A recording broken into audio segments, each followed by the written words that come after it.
સામાજિક કાર્યકર કપડવંશથી આજે 1 તારીખનો બનાવ છે. જય પાટીલે આત્મહત્યા કરેલી છે અને એની FIR 4 તારીખે થયેલી છે.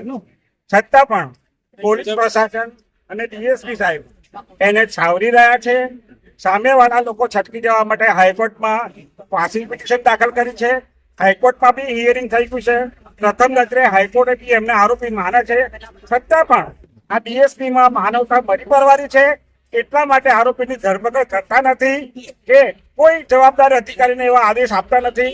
દલિત સમાજમાં વ્યાપક આક્રોશ ફાટી નીકળ્યો છે. પોલીસ પ્રશાસન આમાં બિલકુલ નિષ્કાળજી સેવી રહ્યા છે. એટલે અમારી એક માંગણી છે કે તાત્કાલિક ધોરણે આરોપીની 24 કલાકમાં ધરપકડ કરો, નહીં તો અમે ચક્કાજામના આદેશો આપીશું. હું અત્યારે એ કહેવા માંગીશ કે જ્યારે અમારો દલિત સમાજનો છોકરો એકનો એક છોકરો જ્યારે આત્મહત્યા કરવા માટે મજબૂર બન્યો છે, ત્યારે વિશ્વ હિન્દુ પરિષદ ક્યાં છે? બજરંગ દળ ક્યાં છે?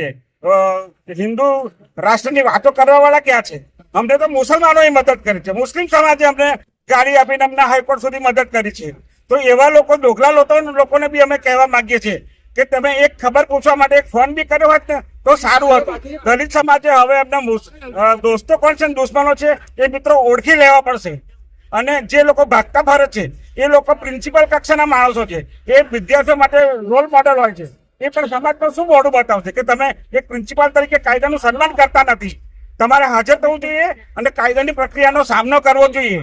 એટલે અમે પોલીસ પ્રશાસનને, કલેક્ટર સાહેબને ખાસ વિનંતી કરીએ છીએ, આક્રોશભરી વિનંતી કરીએ છીએ કે હવે અમારા ધીરજનો અંત આવ્યો છે. એટલે તમે તાત્કાલિક આરોપીની ધરપકડ કરો, તે તો અમારે કાયદો હાથમાં લેવો પડશે. જય ભીમ, જય ભારત.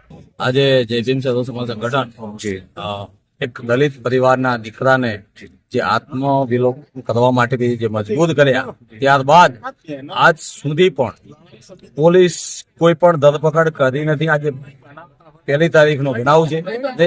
સામેવાળા આરોપીઓ રૂપિયાના દબાણથી હાઈકોર્ટ જાય છે.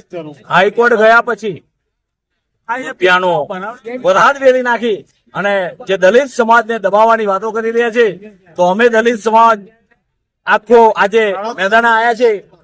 ખેડા જિલ્લા કલેક્ટર ઓફિસે એને કહી દઈએ છે કે 24 કલાકની અંદર તમામ આરોપીઓને જો ધરપકડ કરવામાં નહીં આવે તો આવતીકાલે ખેડાના હરેક, નડિયાદના હરેક રોડ ચક્કા જામ કરી દઈશું.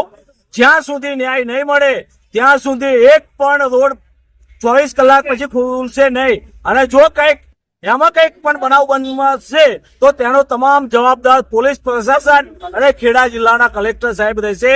આમાંનો ચોખ્ખો અહેવાલ છે કે 24 કલાક તમારી કરે છે આરોપીઓને પકડવા અને 25મો કલાક ગુજરાતના દલિત સમાજ પાસે છે. જય ભીમ.